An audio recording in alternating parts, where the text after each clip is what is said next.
Idol,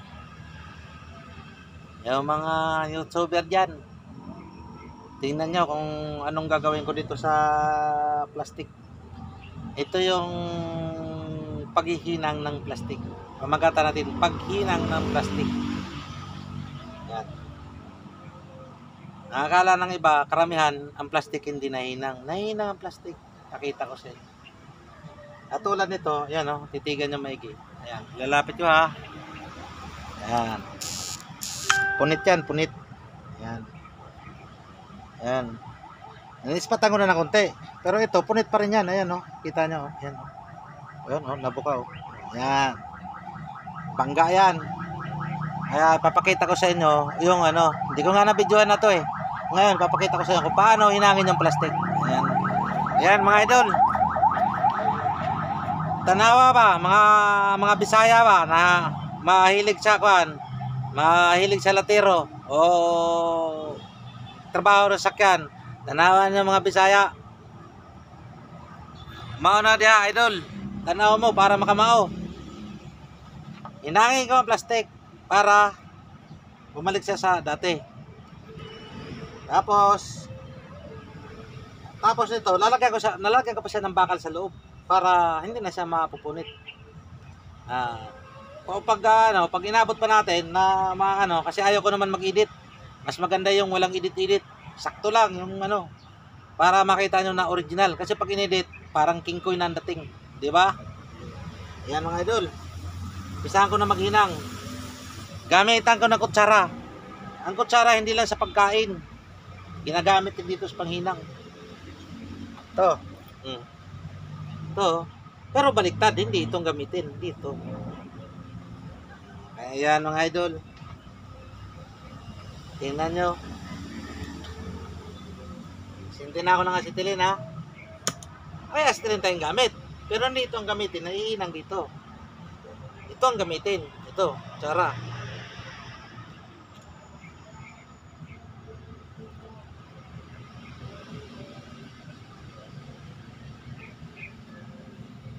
Yan. Isa na natin. Kasi ito, medyo bitak-bitak. Kailangan natin padaanan dito ng konti.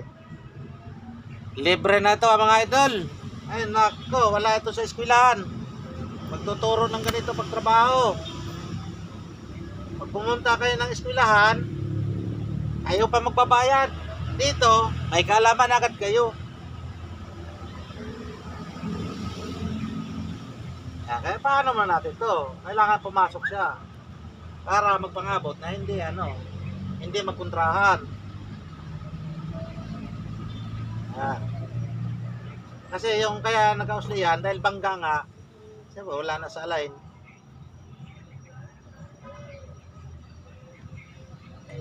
Natin align muna natin konti. Yan.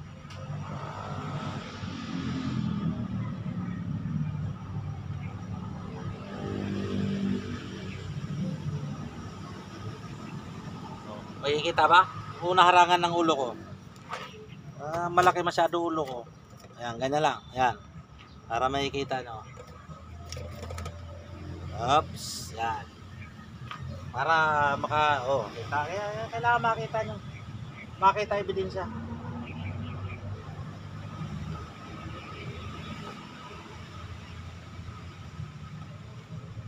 Yan. Magandang maganda pagkagawa. Ayan dami bitak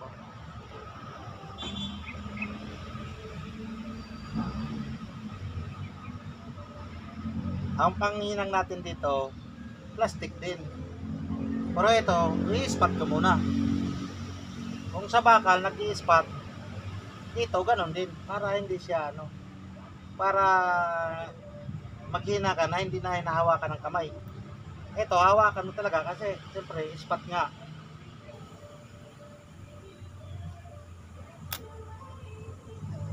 Yan, ganyan lang mga idol.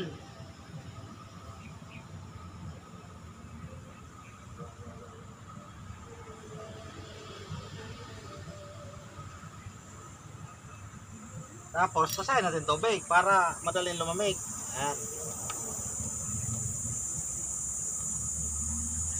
Kasi kung hintayin natin na lumamig sa ano ng panahon, sa lamig, hintayin natin matagal. Mainip kayo, hindi nyo nakikita yung ginagawa. Ayan, pwede na siyang bitawan. Ganyan na siya.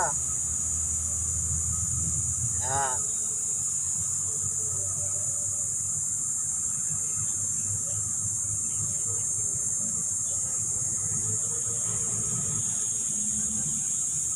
Kala nyo ha, kutsara sa pagsubo lang ng pagkain.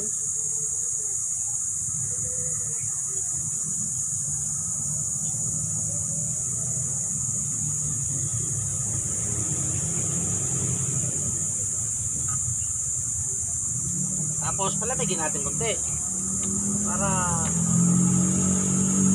madali siyang tumigas.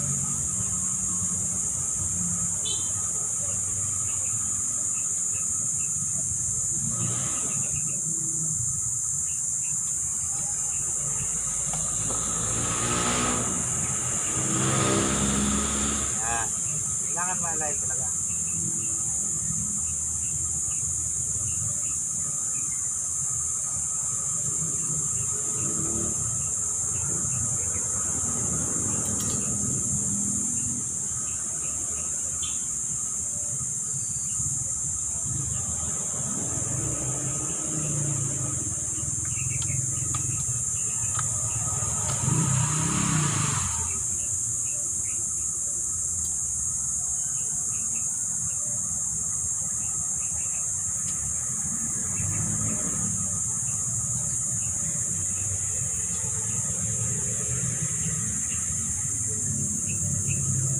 Ganito idol, kailangan matyaga ka lang.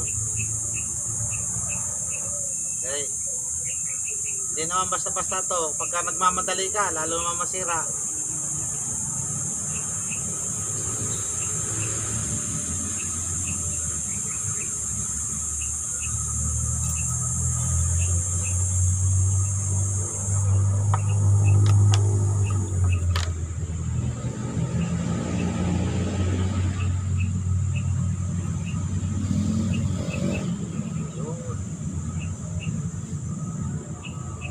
Matigas na siya.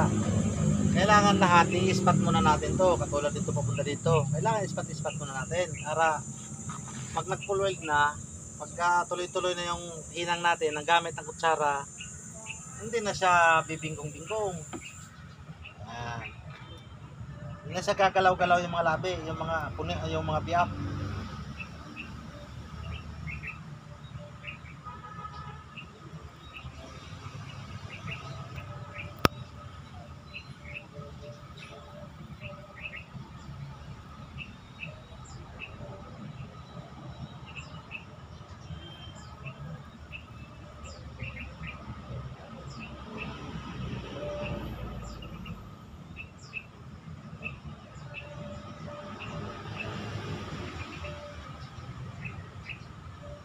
Yan. Pwede, palamigin natin konti. Para gas. Yan.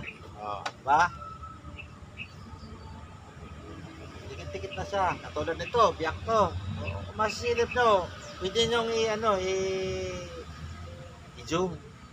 Kita nyo to. Hanggang dito yan, punit yan. O, para ano, baka akala nyo, niluloko kayo. O, sungkitin ko lang ha.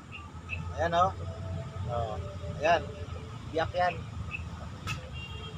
Ayan. Oo, ayan o. Nilagay ko lang dito para maano sa line. Ayan.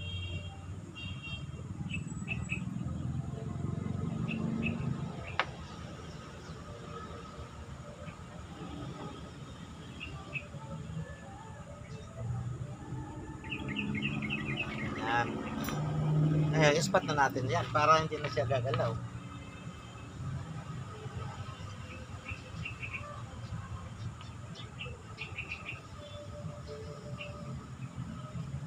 Mamaya ako na ipupulol dyan. Spot lang muna para hindi siya maghihiwalay.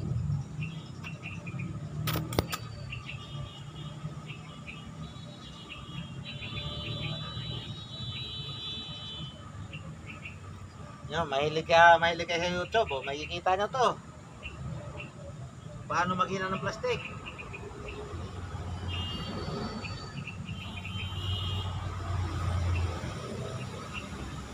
Maraming hindi naniwala dito na plastic na hihinang.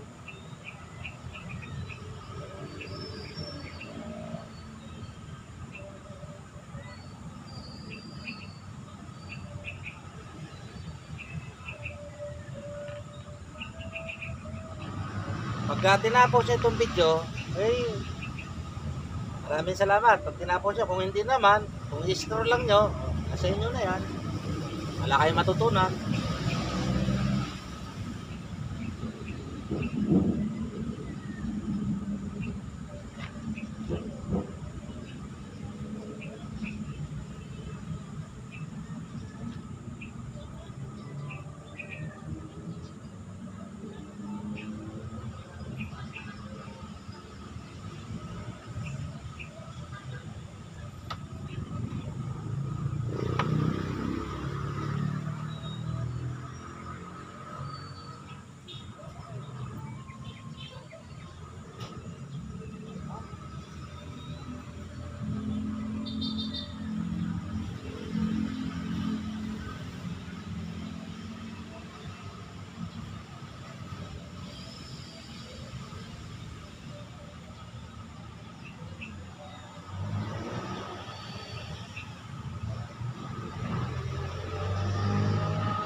Oh, napulil na tayo doon.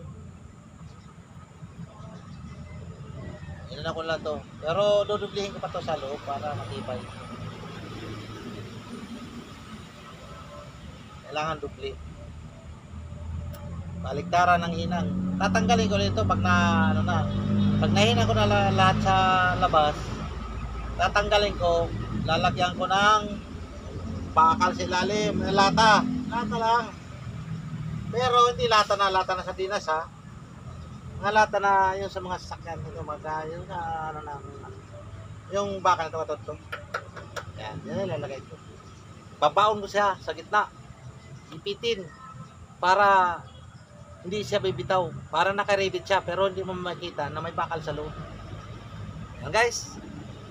Mga idol. Tingnan nyo mabuti para mayroon kayong nalalaman tungkol sa paghihinang sa plastic.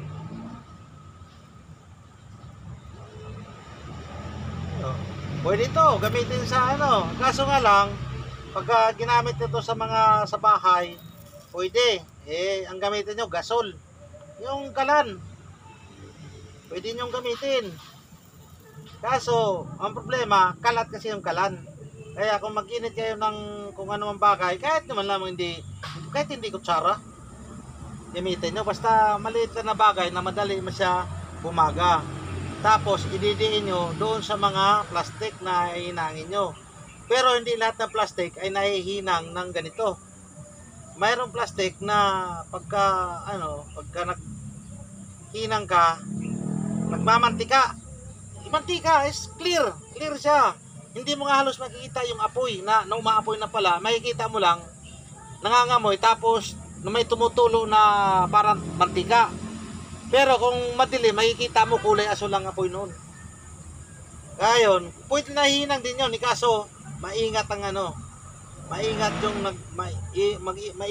ingatan mo paghinang na hindi mo sobrahan sa init. Kasi pag masobrahan sa init, laglag, lalong lalaki ang butas. Kailangan lang dandahan na para siyang lulusawin lang ng dandahan na hindi siya hindi pwede bidlain. Kailangan kalahati lang kung hanggat kapapel, hinangin mo lang siya ng dandahan na Tama-tama lang siya na malusaw ng konti na hindi, pagka nasobrahan kasi, butas na agad yun. Alam mo yung plastic, malambot na plastic. Ayan. Ganyan lang mag ano, mga idol. Mag-inang. Okay, pwede ko na i-full weld to eh. Yan ang tawag. Pagka binuo mo na, full weld na yun. Pagpa madalang, pa isa-isa, ispat-ispat lang yun. Ay, katulad nito. Ay, kailangan, ibababa ko ito mamaya para ano siya. Sa baba ko hinangin yung pangloob. Tapos lalagyan ko ng bakal para hindi siya mabitak uli. Bitak din yan kahit may bakal. Pag tinamaan, pagka nabangga o inatras niya, binangga pa atras o may bumangga sa likuran, ay sira din yan. Sira nga ito original yan eh. Nasira pa itong repair lang, itong repair pa kaya hindi masira, i-repair na nga. Pero repair natin na parang original. Pag namasigan to, kanalagyan ng bakal sa loob, hindi mo na makita na bangga ito. Kasi yung alignment nito sakto.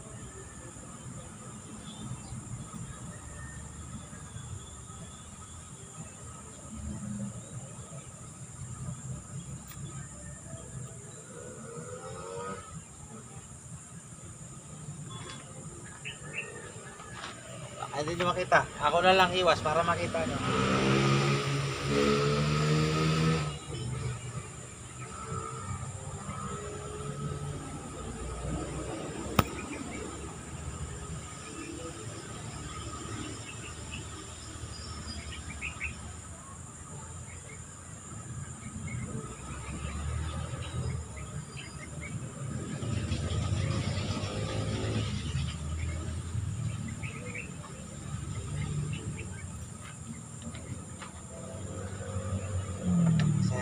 Para lang madali lumabit.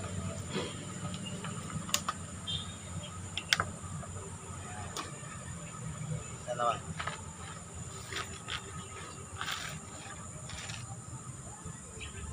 Magastos ka lang sa tilin. Kaya kahit plastic siya, hindi rin masasabi na makakaminos ka kasi ang acetylen mahal.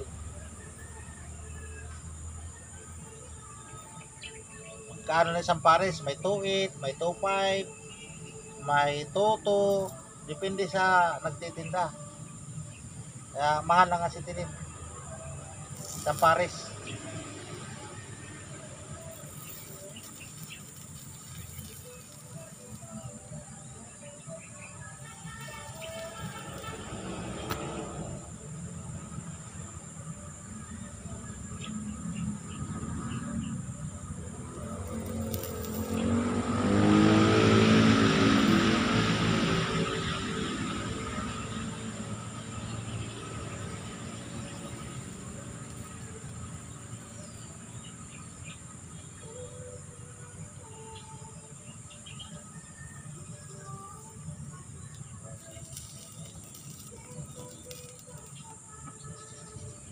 Yan.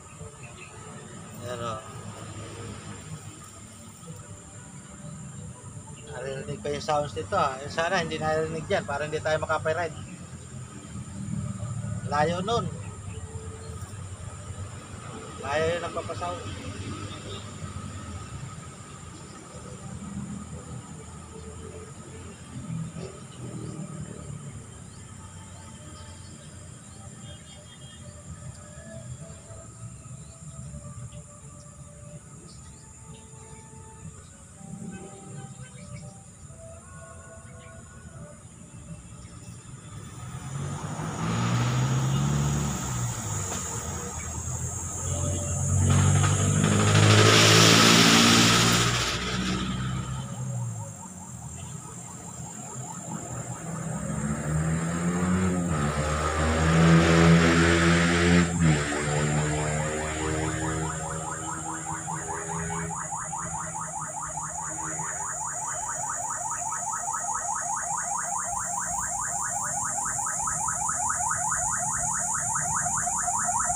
Dudublihin ko pa yan, idol. Oh, may dumaan na 50-50. 50-50. Ulan sa yun, idol. Merong nabangga na naman dyan sa highway. Yan.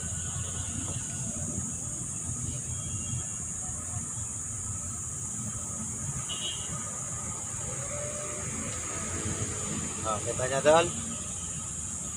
Oh. Ano na siya? Mahinang na siya. Hanap ako ng panghinang naman.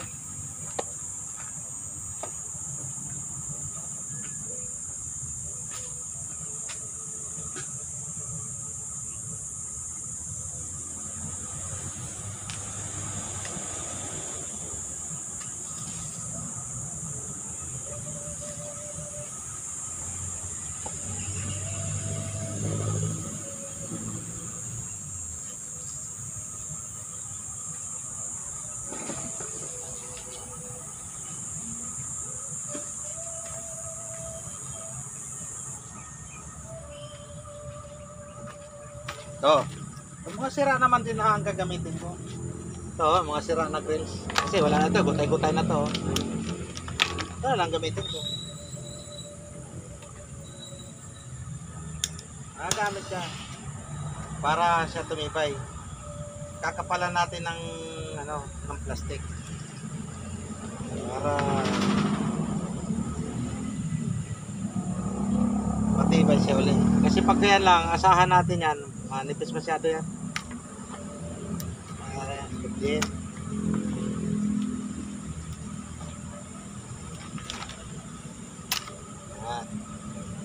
Gagawin natin, sunugin natin. Kumbaga, lulusawin na natin to para hindi na matagal magdikit. Ayan. Gagahin natin itong isa. Yo, kita nyo?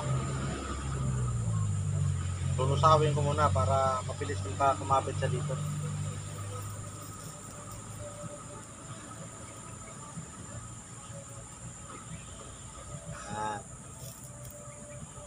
Ayan, kasi malambot na siya. Ididikit na natin siya. Igagano na lang. Ayan. Makapal na siya ngayon.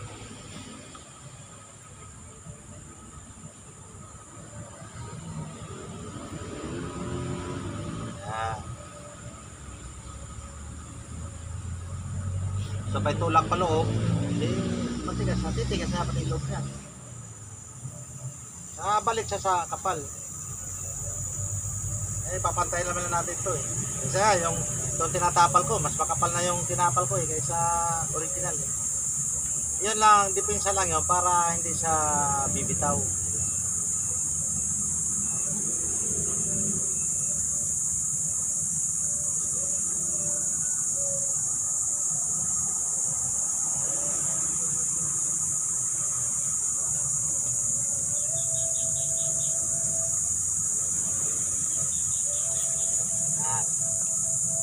Gawin natin kasi masyado mainit.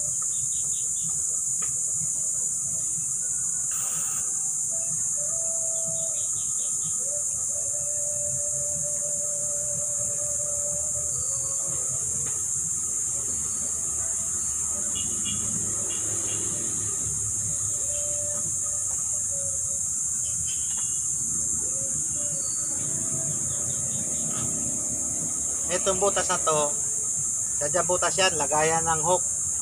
Yung yung nilalagyan ng pang riker, yung pinanghatak dito nilalagay yun. Kaya yung may butas yan.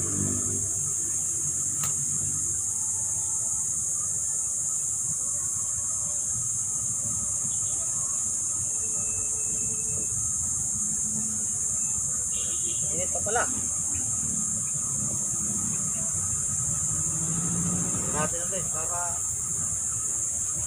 tumibay. Kailangan maganda naman bilog.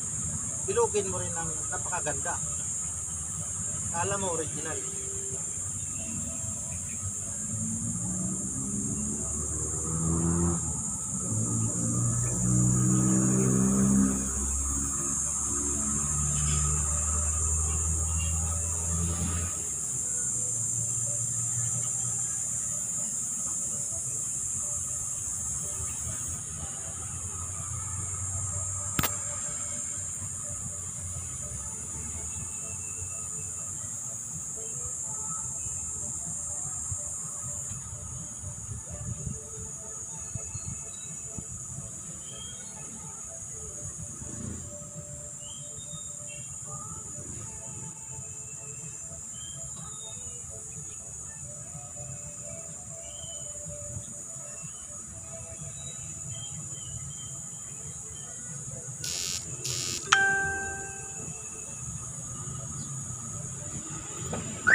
Ayan, idol.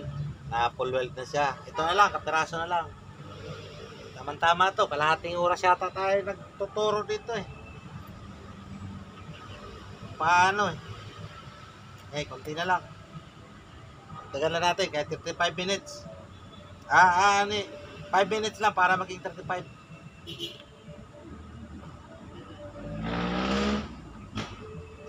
minutes, di isang oras na yun.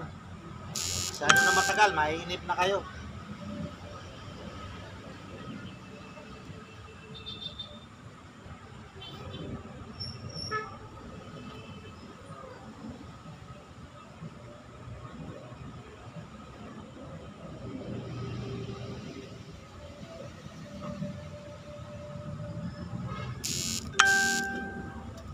Pag nagustuhan nyo mga idol, mag-like naman kayo. Kung nagustuhan nyo lang. Kung wala, di ibagsak. Ay, hindi po pwede. Bagsak. Parang gano'n ba? Gano'n. Gano'n dapat.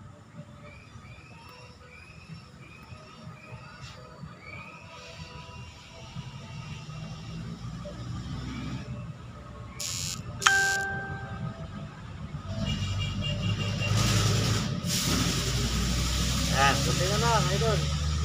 Matatapos ko na itong dito sa labas. Tatanggalin ko ulit ito. Pakita ko sa inyo para kung anong ilalagay ko dito para tumibay siya. Pag hindi ako busy, pag wala may ngayon kasi linggo, wala masyadong nang-istorbo kasi pagka ibang araw, dami. Hindi nga ako makaupo ng ganito katagal eh kasi daming nagtatanong kung anong gagawin sa sakyan, nagpapa-estimate kung magkano magagastos. Tapos ang masama, yung trabaho ko, konti na lang ang trabaho ko, lamang yung kwentuhan. Siyempre magpapaliwanag ka kung paano gawin. Paliwanag ako kung paano magagawa, kung anong kailangan para makatipid. Siyempre, hindi maiwasan, lalo na kung kulang yung budget. Lalo na ngayong pasukan. Hindi naman natin masasabi na kasi sa akin kasi parang style bayanihan lang. Natulong naman din ako ng yung walang-wala, tinutulungan ko lang para magamit niyo yung sakyan. Ano ba? Gawang gawa na lang. Sa materialis, kailangan bumili kayo sa materialis. Sa libog na lang. Pwede. Gano'n na minsan. Gano'n na nangyayari. Kaya minsan natambakan ako dahil maraming gusto magpagawa. Kaya problema, kakunti malang may alam dito sa ganitong trabaho. Kaya natatambakan ako. Tulad nito, sa paligid ko, dami. Mayroon pang truck sa likod ko. Mamaya, pasilip ko. Pakita ko sa inyo. Mga mechanical naman yun, idol. Mechanical, yung pangilalim. Tumatagilid na nga yung ulo eh. Bibidyohan ko rin yun. Abangan nyo yun. Kung anong gagawin ko doon sa ilalim ng sasakyan na yun, ang daming kaya tumatagilid na siya.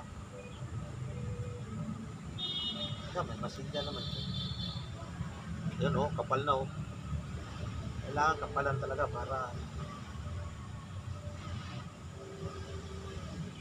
para hindi siya masira. Matibay kasi pag makapal.